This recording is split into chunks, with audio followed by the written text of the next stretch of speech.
Hello po sa inyong lahat mga ka-crypto. Ako po si Pinoy Crypto Trader at sa video na ito ay atin pong pag-uusapan ang tungkol dito kay XRP. Kung saan ang sabi po rito ay XRP eyes potential rebound to 0.95 or 95 cents as key support and resistance levels hold firm. Ayan. Sabi rito ay mukhang itong si XRP ay may kakayahan daw po na magkaroon ng rebound or kanyang aakyatin or babalikan ang presyong 0.95 or 95 cents. Ayan, halos napakalapit na po yan sa $1 sapagkat ang kanyang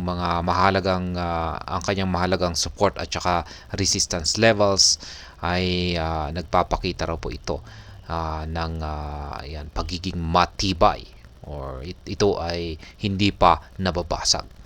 Kaya ayan, bago po tayo magpatuloy ay nais ko lamang po munang bigyang linaw ang aking disclaimer kung saan ang nilalaman po ng video na ito ay hindi po ito isang financial advice. For education and information purposes lamang po ang layunin nito.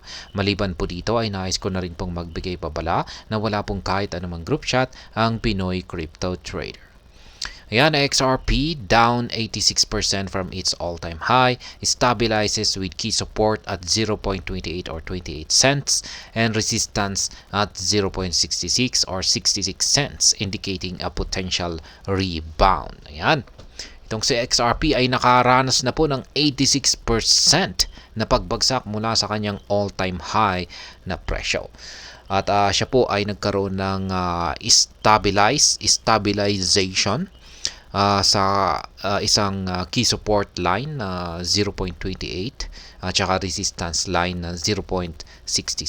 At yan raw po ang nagpapakita raw po ng indikasyon na may potential na raw po or kakayahan itong si XRP na makaranas ng isang rebound. Ayan. At ito po ay ayon po kay Bitcoin Ape. At yan, meron po siyang ibinahagi rito na isang chart ni XRP. At ayan, nakikita po natin dito yung kanyang support. Yan, support line. At yan po ay nasa mga 0.2888. Yung resistance line naman po niya rito ay ang 0.6687 at target 1 po niya ay ang 0.9594. Siguro ang target 2 po niya rito ay ang 1.4374 at ang kanyang third target ay ang 1.9797. Ayan. XRP stabilizes amid key levels. The support level is around 0.28 while resistance stands at approximately 0.66. Kaya ayan na nga, yung nandito po sa chart ni Bitcoin Ape. Ayan. 0.28 at saka 0.66.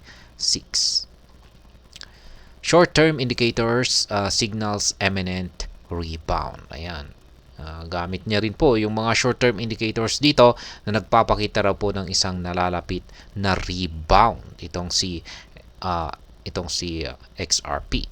The Relative Strength Index or RSI is sitting at 32.98, indicating that XRP is close to the oversold territory. Kaya ayan na nga. Ang RSI po ni XRP ay naglalaro po sa 32.98. Ibig pong sabihin ay malapit na po siyang pumasok sa oversold territory. Kaya ito po yung RSI indicator. Ayan. Nasa 32 na po siya. Ayan, kung babagsak po siya sa ilalim ng 30, ay yan, pasok na po siya sa oversold territory. Yung nandito naman po ay sa ibaba ay yan naman po yung RSI. Stochastic RSI po yan.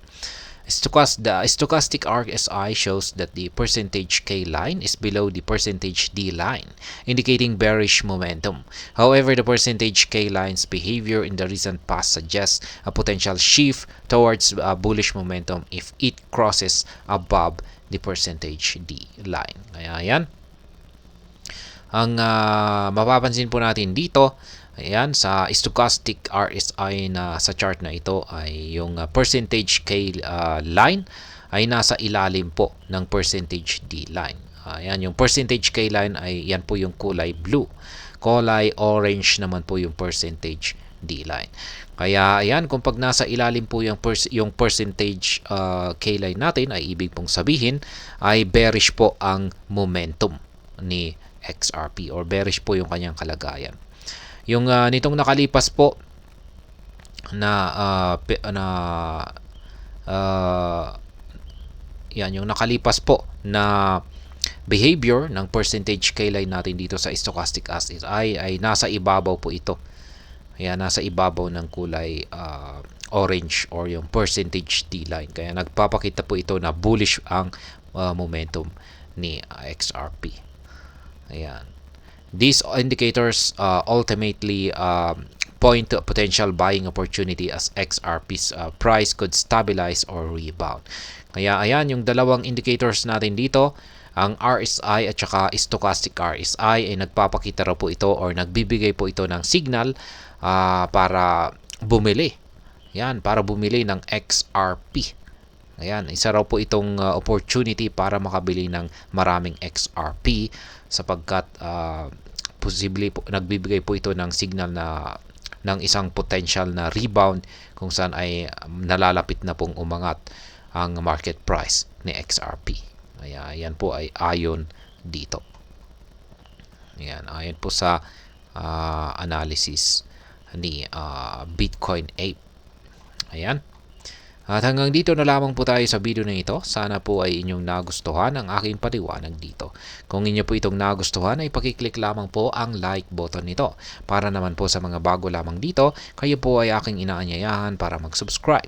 Pakiclick na rin po ang bell icon nito dahil ito po ang siya magsisilbing notification nito sa mga bago kong videos na akin pong ina-upload sa aking YouTube channel na ito. Marami pong salamat sa panonood. Ingat po tayo lagi at God bless po sa ating lahat.